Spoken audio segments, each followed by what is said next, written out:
Hello friends, എല്ലാവർക്കും നമസ്കാരം. നിങ്ങളേവരും കാത്തിരിക്കുന്ന രേവതിയുടെയും സച്ചിയുടെയും ഇന്നത്തെ വിശേഷത്തിലേക്ക് എല്ലാ കൂട്ടുകാർക്കും സ്വാഗതം. എല്ലാവർക്കും നല്ലൊരു ദിവസം ആശംസിച്ചുകൊണ്ടൊരു വിശേഷത്തിലേക്ക് കിടക്കാം. ലൈക്ക് ചെയ്യാനും ഹൈപ്പ് ചെയ്യാനും മറക്കരുത് കേട്ടോ.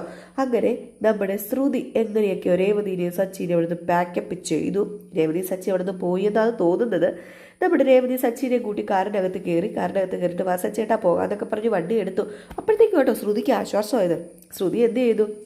നേരെ നമ്മുടെ ബീരാനിക്കാരുടെ അടുത്തേക്ക് ചെല്ലുകയാണ്. അങ്ങനെ ബീരാനിക്കയാണെങ്കിൽ ഇവരെ കാണാതെയൊക്കെ ബീരാനിക്ക ഇങ്ങനെ മാറിയൊക്കെ നിൽക്കുകയാണല്ലോ. അപ്പോൾ പുറകിൽ നിന്ന് ചെന്ന് ഇങ്ങനെ തട്ടിയപ്പോഴത്തേക്കും അയ്യോ എന്നെ ഒന്നും ചെയ്യല്ലേ, അറിയാതെ പറ്റിപ്പോയതാണേ, അവൾ പറഞ്ഞിട്ടാണേ ഇതെല്ലാം എന്ന് പറഞ്ഞുകൊണ്ട് നമ്മുടെ ബീരാനെല്ലാം ഏറ്റു പറയും. പക്ഷെ പുറകെ വന്ന് നിൽക്കുന്നത് നമ്മുടെ ശ്രുതിയാണെന്ന് ബീരാൻ അറിയത്തില്ലല്ലോ. അങ്ങനെ നമ്മുടെ ശ്രുതി പറഞ്ഞു, ബീരാനിക്ക എന്തായി കാണിക്കുന്നത്, അപ്പം നിങ്ങളെ വിശ്വസിക്കാൻ പറ്റത്തില്ലല്ലോ. അപ്പം നിങ്ങൾ ആരെങ്കിലും എന്തെങ്കിലും ചോദിച്ചാൽ ഇങ്ങനെ എല്ലാം അങ്ങ് തുറന്നു പറയുമല്ലോ എന്ന് പറയും. പിന്നെ ഞാൻ എന്താ ചെയ്യേണ്ടത്?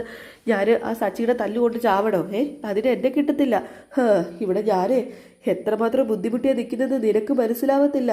എൻ്റെ പൊന്നു ശ്രുതി, നീ എന്നെ ഉണ്ടല്ലോ വല്ലാത്തൊരു കെണിയിൽ കൊണ്ടാ കുരുക്കിയിട്ടേക്കുന്നതെന്ന് പറഞ്ഞപ്പോൾ ആ കെണിയിൽ ഞാൻ തന്നെ ഊരി തന്നിട്ടുണ്ട്.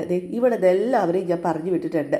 ഇനിയിപ്പം ബീരാനിക്കാക്കി ഇവിടെ കല്യാണം കൂടുവോ, ചെറുക്കനെ പെണ്ണിനെ യാത്രയാക്കുവോ, എന്ത് വേണം അച്ഛൻ ചെയ്യാം. അപ്പോഴത്തേക്ക് നമ്മുടെ ബീരാ പറഞ്ഞു, നിനക്ക് ഭാഗ്യമുണ്ടല്ലോ. ഭാഗ്യമുണ്ട്, ഇന്നത്തോടെ എല്ലാം അവസാനിച്ചു എന്ന് ഞാൻ കരുതിയതായിരുന്നു. ബീരാനിക്ക സുധിയ ആൻറ്റീനെയും അങ്കിളിനെയും ഒന്നും പറഞ്ഞേക്കാൻ വലിയ ബുദ്ധിമുട്ടുണ്ടായില്ല. സച്ചിൻ രേവതിയും എൻ്റെ സൂത്രത്തിൽ വീഴുവില്ലോ എന്നൊരു ടെൻഷൻ ഉണ്ടായിരുന്നു. പക്ഷെ അവരും വീണു, അവരും എൻ്റെ സൂത്രത്തിൽ വീണു. നീ ഭയങ്കര ബുദ്ധിശാലി തന്നെയാണല്ലോ ശ്രുതി. ഞാൻ ബുദ്ധിശാലി അല്ലെങ്കിലേ ആ വീട്ടിലെ ഇത്രയും നാൾ എനിക്ക് കഴിയാൻ പറ്റുമായിരുന്നോ? നീ ബുദ്ധിശാലി ആയതുകൊണ്ട് മാത്രമല്ല, ആ വീട്ടുകാർ മണ്ടന്മാരായതുകൊണ്ടാണ് നിനക്ക് ഇത്രയും കാലം അവിടെ പിടിച്ചു നിൽക്കാൻ കഴിഞ്ഞത്. ഏതായാലും ഞാൻ പിടിച്ചു നിന്നല്ലോ. പിന്നെ എനിക്ക് കാര്യം പറയാനുണ്ടേ. നിന്റെ കുടുംബത്തിൽ, അതായത് നിന്റെ ഭർത്താവിൻ്റെ കുടുംബത്തിലെ ഏറ്റവും മണ്ടനാരാന്നറിയാമോ? നിന്റെ ഭർത്താവ് തന്നെയാണ്. കഷ്ടം തന്നെ. അതൊക്കെ പോട്ടെ, എൻ്റെ വേണ്ടപ്പെട്ടവരെ കാണാനോ സംസാരിക്കാനോ ഒന്നും പറ്റിയില്ല. ഞാൻ എല്ലാവരും ഒന്ന് സംസാരിക്കുകയോ കാണുകയോ ഒക്കെ ഒന്ന് ചെയ്യട്ടെ. ഇനി നിങ്ങൾ ആരെ വേണമെങ്കിലും പോയി കാണ്. ഞാനേ ഈ ഞാനുമ്മൽ കളിച്ചുകൊണ്ട് നിൽക്കുകയായിരുന്നു. ഇപ്പോഴാണ് സത്യം പറഞ്ഞാൽ ഒന്ന് നിലത്ത് കാല് കുത്തി നിൽക്കുന്നത്. കൈ കിട്ടിയൊന്നും നഷ്ടപ്പെടാൻ എനിക്ക് പറ്റത്തില്ല ബീരാനെ. അതുകൊണ്ടാണ് ഞാൻ ഈ ഒളിച്ചുകളിയൊക്കെ കളിക്കുന്നത്. ഈ കളിയിൽ ഞാൻ ഏറ്റവും കൂടുതൽ ഹെൽപ്പ് ചോദിച്ചത് നിങ്ങളോടും ഏറ്റവും കൂടുതൽ ഹെൽപ്പ് ചെയ്തതും നിങ്ങൾ തന്നെയാണ്. ആ കടപ്പാട് ഞാൻ ഒരിക്കലും മറക്കില്ല. എന്നാൽ പിന്നെ ഞാൻ പോവുകയാണെന്ന് പറഞ്ഞപ്പോഴത്തേക്ക് ബീരാൻ പറഞ്ഞു, ഒന്ന് നിന്നേ ശ്രുതി, അവിടെ ഒന്ന് നിന്നേ. അതെ, ഒരു കാര്യം കൂടെ പറഞ്ഞിട്ട് പോകാം. അല്ല, നീ എത്ര നാളിങ്ങനെ ഒളിച്ച് കളിക്കും? എന്നാണെങ്കിലും പിടിക്കപ്പെടില്ലേ? ഒളിച്ച് കളിക്കുന്നതിൽ നിനക്ക് ലാഭമൊക്കെ ഉണ്ട്, പക്ഷെ എനിക്ക് നഷ്ടമല്ലേ ഉള്ളത്? നഷ്ടമാണെന്ന് ആരാ പറഞ്ഞത്? ബീരാനിക്ക ഒന്ന് ചിന്തിച്ച് നോക്കിക്കേ. ഞാൻ ബീരാനിക്കയുടെ ആരാ? അതാരാ? നീ എൻ്റെ ആരാ? ഇളയച്ചൻ. ഇളയച്ചനോ? എപ്പം ഇളയച്ചൻ? ഇപ്പം എന്താ വേണ്ടത്? ചെയ്തു തന്ന ഉപകാരങ്ങൾക്ക് ക്യാഷ് വേണോ? അതാണോ ഉദ്ദേശിച്ച് ചോദിച്ചത്? പിന്നെ ക്യാഷൊന്നുമല്ല, എനിക്ക് നഷ്ടമായത് സന്തോഷം. നിനക്കറിയാമോ, ഞാനിപ്പോൾ ഭയന്നാ ജീവിക്കുന്നത്, പുറത്തിറങ്ങാതെ. അതിനിപ്പോൾ ഞാൻ എന്താ ചെയ്യേണ്ടത്? ഈ കളിയിൽ നിന്ന് എന്നെ ഒന്ന് ഒഴിവാക്കി തരണം. അത് മാത്രം നീ ചെയ്താൽ മതി. അത് നടക്കുന്നു തോന്നുന്നില്ല ബീരാനെ. നിങ്ങളുടെ സഹായം ചിലപ്പോൾ എനിക്ക് ഇനിയും വേണ്ടി വരും. എൻ്റെ വീട്ടിലെ മണ്ടന്മാരെ കൂടുതൽ മണ്ടന്മാരാക്കാൻ, എനിക്ക് സന്തോഷത്തോടുകൂടി ജീവിക്കാൻ. എൻ്റെ പൊന്നു പെങ്കൊച്ച, നീ എന്തൊക്കെ ഈ പറയുന്നത്? നീ ഒരു സ്ത്രീയാണോ? ഞാനൊരു സ്ത്രീയൊക്കെ തന്നെയാ. എനിക്ക് ഒരു കുടുംബം വേണം. പിന്നെ നിങ്ങൾ എന്നെ കൈവിടില്ല എന്ന് തന്നെയാണ് വിശ്വാസം. നിങ്ങൾ ഒരു നല്ല മനുഷ്യനാണ്. ഉള്ളിൽ സ്നേഹവും കരുണയും ഒക്കെയുള്ള നല്ല മനുഷ്യൻ. നിങ്ങളെ കൊണ്ട് പറ്റത്തില്ല മറ്റുള്ളവരെ കരയിപ്പിക്കാൻ. പിന്നെ ഞാൻ കരയാൻ നിങ്ങൾ ഒരിക്കലും ഒരു കാരണം ആവത്തില്ലെന്നും എനിക്കറിയാം. നല്ല മനസാക്ഷിയുള്ള മനുഷ്യനാണ് നിങ്ങൾ. എന്നാൽ ഞാൻ പോട്ടെ എന്ന് പറഞ്ഞുകൊണ്ട് നമ്മുടെ ശ്രുതി അവിടെ നിന്ന് പോയി. കൂടുതൽ മനസാക്ഷി കളിച്ചിട്ടുണ്ട് ഇങ്ങനെ ഇരിക്കുന്നത് നമ്മുടെ ബീരാനിക്കാക്ക് മനസ്സിലായി തുടങ്ങിയിട്ടുണ്ട്. ഏതായാലും ബീരാനിക്ക് ഇങ്ങനെ നിൽക്കുകയാണ്. എന്ത് പറഞ്ഞിട്ടും കാര്യമില്ലെന്ന് മനസ്സിലായി നമ്മുടെ ബീരാനിക്കാക്ക് ശ്രുതിയോട്. അത് കഴിഞ്ഞപ്പോഴത്തേക്ക് നമ്മുടെ ബീരാൻ ഇങ്ങനെ മനസ്സിൽ വിചാരിക്കുക, എന്തൊരു പെണ്ണായത്, എൻ്റെ കൈയും കാലും കെട്ടിയിട്ടേക്കോ, ഇതൊന്നും അഴിക്കാൻ പറ്റുമെന്ന് തോന്നുന്നില്ല അടുത്ത കാലം. എൻ്റെ വിധി അല്ലാതെ പിന്നെ എന്ത് പറയാന്നൊക്കെ പറഞ്ഞുകൊണ്ടല്ല മനസ്സിൽ വിചാരിച്ചുകൊണ്ട് നിൽക്കുകയാണ്. അപ്പോൾ ഇത് കഴിഞ്ഞ് പിന്നെ കാണിക്കുന്ന സീൻ എന്ന് പറഞ്ഞാൽ, കല്യാണമൊക്കെ കഴിഞ്ഞ് നമ്മുടെ മാളുവിൻ്റെ ചെക്കനും കൂടെ അനുഗ്രഹമൊക്കെ മേടിക്കുകയാണ്. അപ്പോഴത്തേക്കും നമ്മുടെ അശോകൻ്റെ അനുഗ്രഹം മേടിച്ചപ്പോഴത്തേക്കും സച്ചിയുടെ രേവതിയുടെ അനുഗ്രഹം മേടിക്കണമെന്ന് മാളു ഇങ്ങനെ പറഞ്ഞു. അപ്പം ഫെബിനും പറഞ്ഞു, അതെ ഞങ്ങൾക്ക് അവരുടെ അനുഗ്രഹം വേണം, കാരണം അവരില്ലാതെ പറ്റത്തില്ല, അവരല്ലേ ഞങ്ങളുടെ ഈ വിവാഹത്തിന് കാരണക്കാരായവർ, അപ്പം അതുകൊണ്ട് അവരുടെ അനുഗ്രഹം വേണമെന്ന് പറഞ്ഞപ്പം എന്നാൽ പിന്നെ ഞാൻ വിളിക്കാമെന്ന് പറഞ്ഞിട്ട് അശോകൻ വിളിക്കുകയാണ് നേരെ സച്ചിന്. അപ്പോൾ സച്ചി നോക്കിയപ്പോഴത്തേക്കും അശോകന്. അപ്പോൾ രേവതിയോട് സച്ചി പറഞ്ഞു, ദേ അശോകനങ്ങളാണല്ലോ, നീ സ്പീക്കറിൽ ഇട്ടേടി എന്ന് പറഞ്ഞു. അങ്ങനെ സ്പീക്കറിലിട്ടു. സ്പീക്കറിലിട്ട് കഴിഞ്ഞപ്പോഴത്തേക്കും അശോകന് വേറെ ഒന്നും അല്ലല്ലോ പറയാനുള്ളത്. അശോകൻ പറഞ്ഞു, സച്ചി നീ എവിടെയാ സച്ചി, നിങ്ങൾ ഇപ്പം എവിടെയാന്നേ, നിങ്ങൾ പോയോ അങ്ങ്? അത് പിന്നെ ഞങ്ങൾ പുറത്താ ഉള്ളത്, വീട്ടിലേക്ക് പൊക്കോണ്ടിരിക്കുക. വീട്ടിലേക്ക് പോകാനോ? എന്തൊരു പണിയാ കാണിച്ചത്. അപ്പം നിങ്ങൾ പെണ്ണിനെ കൊണ്ടുവിടാൻ ചെറുക്കൻ്റെ വീട്ടിലേക്ക് പോകുന്നില്ല, നിങ്ങളില്ലാതെ എങ്ങനെയാണ് ശരിയാവുന്നത്? അത് പിന്നെ അങ്കിളെ വൈകുന്നേരം ഒരു ഫംഗ്ഷൻ ഉണ്ടേ, അതിനെക്കുറിച്ച് ഇങ്ങനെ ഞങ്ങൾ പറഞ്ഞുകൊണ്ടിരിക്കുക, മാല കൊടുക്കാനുണ്ട്. എങ്കിലും പറയാതെ പോയത് എന്താ? അതിനെ ധൃതി പിടിച്ചിറങ്ങിയപ്പോഴത്തേക്കും അങ്കിളിനോട് പറയാൻ മറന്നു പോയത്, തിരക്കല്ലേ, എന്തായാലും നിങ്ങൾ തിരിച്ചിങ്ങോട്ട് വന്നേ, മര്യാദയ്ക്ക് വരാനാ പറഞ്ഞത്, ചെറുക്കനെയും പെണ്ണിനെയും അനുഗ്രഹിച്ചിട്ട് ഇവിടുന്ന് പോയാൽ മതി. അയ്യോ അത് വേണമെങ്കിൽ അത് ശരിയാവുമോ?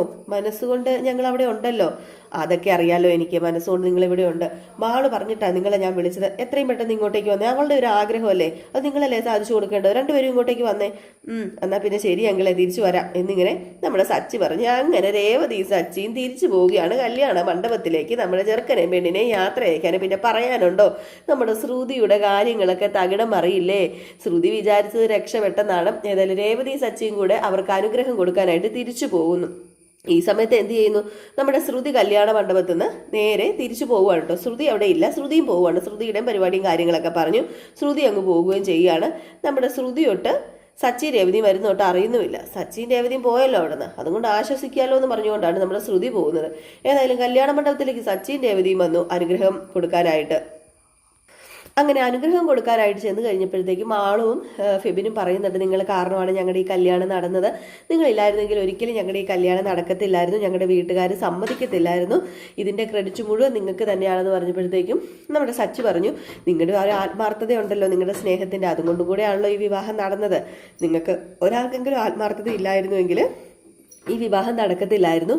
മാത്രമല്ല ഏതായാലും ഇതിൻ്റെ ഒരു ഭാഗമാകാൻ ഞങ്ങൾക്ക് കഴിഞ്ഞല്ലോ, ഞങ്ങളെപ്പോലെ തന്നെ നിങ്ങളും നല്ല രീതിയിൽ സ്നേഹിച്ച് നല്ല രീതിയിൽ ജീവിക്കാനൊരു അനുഗ്രഹം ദൈവം ഉണ്ടാക്കി തരും എന്നൊക്കെ പറഞ്ഞ് അനുഗ്രഹമൊക്കെ കൊടുത്തു കഴിഞ്ഞപ്പോഴത്തേക്കാണ് നമ്മുടെ ഫെബിൻ പറഞ്ഞത്, അത് പിന്നെ ഈ കല്യാണം നടക്കാനേ ഇവർ കാരണക്കാരായതുപോലെ തന്നെ എൻ്റെ അമ്മാവനുണ്ട്, എൻ്റെ അമ്മാവനും കൂടി ഇല്ലായിരുന്നെങ്കിലേ ഈ കല്യാണം നടക്കത്തില്ലായിരുന്നു. എൻ്റെ അച്ഛനോടും അമ്മയോടും ഒക്കെ പറഞ്ഞ് മനസ്സിലാക്കിയത് എൻ്റെ അമ്മാവനാണ്. അപ്പോഴത്തേക്കും അശോകൻ പറഞ്ഞു, ആ സച്ചി അമ്മാവനെ കുറിച്ച് ഞാനാണെങ്കിൽ നിങ്ങളൊന്ന് പരിചയപ്പെടുത്തി തരണമെന്ന് ഓർത്തായിരുന്നു, മറന്നുപോയി സച്ചി, അങ്ങോട്ടും ഇങ്ങോട്ടും പരിചയപ്പെടണമെന്ന് നിങ്ങൾ പറഞ്ഞായിരുന്നല്ലോ, അമ്മാവനെ നിങ്ങൾ കണ്ടില്ലല്ലേ? അപ്പോഴത്തേക്കും നമ്മുടെ ഫെബിൻ പറഞ്ഞു, അമ്മാവനെ ഇന്ന് ശരിക്കും ഞാൻ പോലും കണ്ടില്ലെന്നേ, ഒന്ന് ഫോട്ടോ എടുക്കാൻ വന്നതാ, പിന്നെ കണ്ടതേ ഇല്ല, അമ്മാവൻ ഭയങ്കര തിരക്കാണെന്നേ, കല്യാണ സമയത്ത് മണ്ഡപത്തിൽ പോലും വന്നില്ല, പിന്നെ എങ്ങനെയാ നിങ്ങൾ കാണുന്നത്? എന്താണെന്ന് അറിയത്തില്ല അമ്മാവൻ ഇന്ന്. എന്നാലും ആളിത് എവിടെ പോയി, അമ്മാവനെ കണ്ടുപിടിക്കണമല്ലോ എന്ന് പറഞ്ഞുകൊണ്ട് വേറൊരു ചേട്ടനെ വിളിച്ചിട്ട്, ദേ ചേട്ടാ അമ്മാവനൊന്ന് കൂട്ടിക്കൊണ്ട് വരാൻ പറഞ്ഞു നമ്മുടെ ഫെബിന്. അപ്പം അമ്മാവനെ കൂട്ടിക്കൊണ്ട് വരാനായിട്ട് അയാൾ അങ്ങ് പോയി കേട്ടോ. ഈ സമയത്ത് സച്ചി പറഞ്ഞു, നിങ്ങളുടെ അമ്മാവൻ്റെ കൂടെ നിന്നൊരു ഫോട്ടോ എടുത്തിട്ട് ഇന്ന് ഞങ്ങൾ പോകുന്നുള്ളൂ, ഞങ്ങൾക്ക് നിങ്ങളുടെ അമ്മാവനെ കാണാൻ ഒരു ചെറിയൊരു ആഗ്രഹമുണ്ട്, കാരണം ഇങ്ങനെ പറഞ്ഞ് അദ്ദേഹം ആരാണെന്ന് അറിയാൻ ഒരു ആഗ്രഹം ഉണ്ടെന്ന് പറഞ്ഞപ്പോൾ, അതിനിപ്പോൾ വേണ്ട ഒരു ഫോട്ടോയല്ല, എത്ര ഫോട്ടോ വേണമെങ്കിലും എടുത്തു, അമ്മാവൻ ഇപ്പം വരുന്നു പറഞ്ഞു. അങ്ങനെ അമ്മാവനെ കാണാൻ വെയിറ്റ് ചെയ്ത് ഇങ്ങനെ നമ്മുടെ സച്ചിൻ രേവതിയും കൂടെ നിൽക്കുകയാണ്. ഈ സമയത്ത് അമ്മാവനാണെങ്കിൽ എന്തോ കാര്യങ്ങളൊക്കെയാണ് ചെയ്യുന്നത്. എന്തോ കാര്യങ്ങളെന്ന് പറഞ്ഞാൽ അവിടെ അടുക്കളയിൽ എന്തൊക്കെയോ കാര്യങ്ങളൊക്കെ ചെയ്യുകയാണ്. അവിടെ ഭക്ഷണം വിളമ്പുന്നതിനെ കുറിച്ചും തികയുവോ എന്നൊക്കെ ഇങ്ങനെ ചോദിക്കുകയാണ്. അപ്പോഴത്തേക്കും ഒരാൾ വന്നിട്ട്, ദേ ഫെബിൻ വിളിക്കുന്നുണ്ട് കേട്ടോ ബീരാനിക്കാന്ന് പറഞ്ഞു. ആണോ? ഓ ഞാനിപ്പോൾ വരാം എന്ന് പറഞ്ഞിട്ട് നേരെ നമ്മുടെ ബീരാന് പോവുകയാണ്. ഫെബിനോട് സംസാരിക്കാനായിട്ട് പോവുകയാണ്. അങ്ങനെ ഞെളിഞ്ഞു കുത്തി നമ്മുടെ ബീരാൻ ചെന്ന് അങ്ങോട്ട് നിന്നതും ആരുടെ മുമ്പിലാണ്? സച്ചിയുടെ രേവതിയുടെ മുമ്പിലാണല്ലോ ചെന്ന് നിൽക്കാൻ പോകുന്നത്. ഇത് വല്ലതും അറിയുന്നോ നമ്മുടെ ബീരാൻ മുണ്ടൊക്കെ മടക്കി കുത്തി, എൻ്റെ മക്കളെ ഒന്ന് കാണട്ടെ സംസാരിക്കട്ടെ എന്ന് പറഞ്ഞുകൊണ്ട് അങ്ങോട്ടേക്ക് പോവുകയാണ്. അപ്പോഴത്തേക്കും നമ്മുടെ സച്ചിൻ രേവതിയും കണ്ടു കേട്ടോ. അയ്യോ എൻ്റെ ദൈവമേ, ഇത് ശ്രുതിയുടെ ഇളയച്ചനല്ലേ, അയ്യോ ഇയാളെന്താ ഇവിടെ എന്നിങ്ങനെ. അപ്പോഴത്തേക്കും സച്ചി അന്തം വിട്ട് കുന്തം പോലെ കിടക്കും. അപ്പം ഷെബിൻ്റെ അടുത്തേക്ക് നമ്മുടെ അമ്മാവൻ ചെന്നു കേട്ടോ, ബീരാൻ ചെന്നു. അപ്പോൾ ഷെബിൻ ചോദിച്ചു, ഇത് എന്ത് പറ്റി അമ്മാവൻ ഇത് എവിടെയാ ആയിരുന്നു, കുറേ നേരമായല്ലോ, ഇവിടെ അമ്മാവനെ ആൾക്കാർ തിരക്കുന്നുണ്ട്. അത് പിന്നെ കുറച്ച് തിരക്കായി പോയി എൻ്റെ മോനെ എന്നൊക്കെ പറഞ്ഞുകൊണ്ട് ഷെബിൻ ഇങ്ങനെ വർത്താനം പറഞ്ഞുകൊണ്ട് ഷെബിനോട് ഇങ്ങനെ വർത്താനം പറഞ്ഞുകൊണ്ടിരിക്കുകയാണ്. ഏതായാലും ഈ സമയത്ത് സച്ചിൻ രേവതി നമ്മുടെ അമ്മാവനെ നല്ല വൃത്തിയായിട്ട് കാണുന്നുണ്ട് കേട്ടോ. കാരണം ബീരാനാണല്ലോ. ഇതെന്ത് പറ്റി? ബീരാനല്ല ഇളയച്ചനല്ലേ ഇത്, ശ്രുതിയുടെ ഇളയച്ചൻ എങ്ങനെ അമ്മാവനാവുന്നത്? അവരാകെപ്പാടെ കിളി പാറി നിൽക്കുകയാണ് കേട്ടോ. ഏതായാലും അനുഗ്രഹമൊക്കെ ഷെബിനും അതുപോലെ കല്യാണപ്പെണ്ണിനൊക്കെ കൊടുത്തു കഴിഞ്ഞ് നോക്കിയതും നമ്മുടെ സച്ചിയുടെ രേവതിയുടെ മുഖത്തേക്ക്. ഞെട്ടിപ്പോയില്ലേ അമ്മാവൻ, എങ്ങനെ ഞെട്ടാതിരിക്കും. അങ്ങനെ രേവതി സച്ചി അമ്മാവനെ തൂക്കുകയാണ് കേട്ടോ. എന്നാലും രേവതി സച്ചി വന്ന ഉടനെ തന്നെ നമ്മുടെ അശോകൻ പറഞ്ഞു, ദേ ദേ ദേ അതാണ് കേട്ടോ ഫെബിന്റെ അമ്മാവൻ എന്ന്. ഇതാണോ ഫെബിന്റെ അമ്മാവൻ, അമ്മാവോ എന്ന് വിളിക്കുന്ന രീതി നമ്മുടെ സച്ചി അടിമുടിയൊക്കെ ഒന്ന് നോക്കി കേട്ടോ. സച്ചിക്ക് മനസ്സിലായി എന്തോ സംതിങ് പ്രോബ്ലം ഉണ്ട് എന്ന്. അങ്ങനെ അശോകനും അമ്മാവനോട് പറയാണ്, എൻ്റെ സുഹൃത്തിൻ്റെ മകനെക്കുറിച്ചും മരുമകളെക്കുറിച്ചും പറഞ്ഞില്ലേ, അത് ഇവരാ സച്ചിൻ രേവതിയും, ഇവരും കൂടെ കാരണമാണ് ഈ കല്യാണം നടന്നത്. അങ്ങനെ നമ്മുടെ ബീരാന് അയ്യോ പെട്ടല്ലോ, ഇനിയിപ്പോൾ രക്ഷപ്പെടാൻ എന്താ വഴി, എടുത്തു ചാടി ഇറങ്ങി ഓടിയാലോ, എങ്ങോട്ട് ഓടാനാ, അയ്യോ ആകെ പെട്ടുപോയല്ലോ എൻ്റെ ഈശ്വരാന്ന് പറഞ്ഞുകൊണ്ട് നമ്മുടെ ബീരാൻ ഇങ്ങനെ നിൽക്കുകയാണ് കേട്ടോ. അപ്പം അശോകൻ ചോദിച്ചു, എന്ത് പറ്റി, ഇതെന്താ രണ്ട് കൂട്ടരുടെ മുഖത്തൊരു വല്ലാത്തൊരു വെപ്രാളവും പരിങ്ങലും ഒക്കെയെന്ന്. ഏതായാലും ഈ സമയത്ത് പറയാൻ പറ്റുമോ വെപ്രാളവും പരിങ്ങലിൻ്റെയും കാര്യം ഇതൊക്കെയാണെന്ന് വിളിച്ചു പറയാൻ പറ്റത്തുമില്ല. ഈ സമയത്ത് അശോകൻ പറഞ്ഞു, യഥാർത്ഥ പേര് ബീരാൻ എന്നല്ല കേട്ടോ, യഥാർത്ഥ പേര് ജയരാജ് എന്നാണ്, ജയരാജ്. ദേ നല്ല ഇറച്ചി വെട്ടുകാരനാട്ടോ എന്ന്. അപ്പോഴത്തേക്കും സച്ചി ജയരാജോ, ഓ ജയരാജ്, അതേന്നേ നല്ല തങ്കപ്പെട്ട മനുഷ്യനാ, ഈ കല്യാണം നടത്തിയത് മുഴുവനും ഇദ്ദേഹമാണ്. ഞങ്ങൾക്ക് ഒരു ടെൻഷനും ഉണ്ടായിരുന്നില്ല, എല്ലാ കാര്യങ്ങളും വളരെ ഭംഗിയായിട്ട് ഇദ്ദേഹം ചെയ്തു, എല്ലാം നീറ്റ് ആൻഡ് ക്ലീൻ ആയിട്ട് ചെയ്തു. ദേ പിന്നെ നല്ല നാടക നടന, സിനിമയിലൊക്കെ ചെറിയ ചെറിയ വേഷങ്ങളൊക്കെ ചെയ്തിട്ടുണ്ട്, അടിപൊളിയായിട്ട് അഭിനയിക്കും. അപ്പോഴത്തേക്ക് നമ്മുടെ സച്ചിക്കും രേവതിക്കും കാര്യം മനസ്സിലായല്ലോ, നന്നായിട്ട് അഭിനയിക്കുന്നത്. ഏതായാലും ഈ സമയത്ത് ഫെബിൻ പറയാണ്, ദേ എൻ്റെ അമ്മാവന് ആദ്യമായിട്ട് അഭിനയിച്ച നാടകത്തിലെ കഥാപാത്രത്തിൻ്റെ പേരാ ബീരാനെന്ന്. ആ കഥാപാത്രത്തിൻ്റെ പേരിലാണ് ഇപ്പം അറിയപ്പെടുന്നത്. ആ കഥാപാത്രം ആ ശരീരത്തിൽ നിന്ന് മനസ്സിൽ നിന്ന് ഇതുവരെ ഇറങ്ങിപ്പോയിട്ടില്ല. വേഷവും നടപ്പും എടുപ്പും ഒക്കെ ബീരാനെ പോലെ തന്നെയാ. അല്ലേ അമ്മാവാന്ന് പറഞ്ഞപ്പോഴത്തേക്ക് അമ്മാവൻ ആന്ന് വെച്ചോണ്ട് നിൽക്കുന്നതല്ല, അതൊന്നും മിണ്ടുന്നില്ല കേട്ടോ. അങ്ങനെ സച്ചി രേവതി അമ്മാവൻ്റെ അടുത്തേക്ക് അങ്ങ് ചെന്നിട്ട്, അമ്മാവോ, നിങ്ങളാരും കാണാത്ത ഒരു കഥാപാത്രം കൂടെ ഇദ്ദേഹം ചെയ്തിട്ടുണ്ട്, അത് ഇതിനേക്കാൾ നല്ല സൂപ്പറാ അല്ലേ ഇളയച്ച? ഇളയച്ചനോ? ഇളയച്ചൻ കഥാപാത്രമാണ് ചെയ്തത്. തലയൊക്കെ ഡൈ അടിച്ചോ ഇളയച്ച? അല്ല, നേരത്തെ നരച്ചൊക്കെ ആയിരുന്നല്ലോ ഇരുന്നത്. ഏതായാലും അടിപൊളി ആയിട്ടുണ്ട്. അപ്പൊ അശോകൻ പറഞ്ഞു, ഓ അത് ശരി, അപ്പൊ നിങ്ങൾ തമ്മിൽ മുമ്പേ പരിചയം ഉണ്ടല്ലേ, എന്നിട്ടാണോ ഞാൻ നിങ്ങളെ പരിചയപ്പെടുത്തിയത്? അത് കൊള്ളാം, ഇപ്പൊ ഞാൻ ആരായി? അപ്പൊ സച്ചി പറഞ്ഞു, അങ്കിള് പറഞ്ഞതുപോലെ ഇദ്ദേഹം തങ്കപ്പെട്ടൊരു മനുഷ്യൻ, നല്ല മനസ്സല്ലേ ഇദ്ദേഹത്തിൻ്റെത്. നിങ്ങളൊന്നും അറിയാതെ എത്ര നല്ല കാര്യങ്ങൾ ഇദ്ദേഹം ചെയ്തിട്ടുണ്ടെന്നറിയാമോ? അടിപൊളി മനുഷ്യനാണേ. ഇളയച്ചനെ എനിക്കൊന്ന് കാണണമല്ലേ ഇളയച്ച എന്നൊക്കെ ഇങ്ങനെ പറയാണ്, ആക്കി വിളിക്കുകയാണ്. അപ്പൊ രേവതി ആണെങ്കിൽ അതെ നല്ല നടനായി ഇദ്ദേഹം. ആ ഇളയച്ചൻ വേഷവേ നല്ല ഗംഭീരമായിട്ടാണ് ഇദ്ദേഹം തകർത്താടി അഭിനയിച്ചത്. ഓ അപ്പോഴത്തേക്ക് സച്ചു പറഞ്ഞു, രേവതി ആ വേഷം ഗംഭീരമാക്കിയതിന് ഇദ്ദേഹത്തിന് നമുക്ക് ഒരു അവാർഡ് കൊടുക്കണ്ടേ? കൊടുക്കണം സച്ചേട്ടാ, കൊടുക്കണം, നല്ലൊരു സമ്മാനം തന്നെ കൊടുക്കണം. പക്ഷേ അത് ഇവിടെ വെച്ച് കൊടുക്കാൻ പറ്റത്തില്ലല്ലോ രേവതി, അതിന് പറ്റിയൊരു സ്ഥലമുണ്ട് അല്ലേ രേവതി, അവിടെ വെച്ച് തരാം, അതല്ലേ നല്ലത്. ഇളയച്ചന് സമ്മാനം അവിടെ വെച്ച് പോരെ, അവിടെ വെച്ച് തരാട്ടോ എന്ന് പറഞ്ഞു. അപ്പോഴത്തേക്കും ഇളയച്ചനൊന്നും മിണ്ടാതെ, വെള്ളം പോലും ഇറക്കാതെ, ഉമിനീര് പോലും ഇറക്കാതെ ഇങ്ങനെ ഇരിക്കാം. ഇപ്പം നമ്മുടെ സച്ചു പറഞ്ഞു, ഇളയച്ച ബാ നമുക്ക് ആ സമ്മാനം കൈയോടുകൂടി മേടിക്കണ്ടേ, എങ്ങനെയാ, നമുക്ക് അങ്ങോട്ട് പോയി കൈയോടുകൂടി മേടിച്ചാലോ, വാ ഇളയച്ച എന്നും പറഞ്ഞുകൊണ്ട് ഇളയച്ചനെയും കൂട്ടി നമ്മുടെ സച്ചി രേവതിയും പോകുന്നത് നേരെ ചന്ദ്രോദയത്തേക്കാണല്ലോ. ഏതായാലും ഈ സമയത്ത് പിന്നെ കാണിക്കുന്ന സീൻ എന്ന് പറഞ്ഞാൽ നമ്മുടെ ശ്രുതി മീരേനെ വിളിച്ച് കാര്യങ്ങളൊക്കെ പറയാണ്. അങ്ങനെ മീര ചോദിച്ചു, കല്യാണമൊക്കെ കഴിഞ്ഞു, എന്തായിട്ട് കാര്യങ്ങൾ?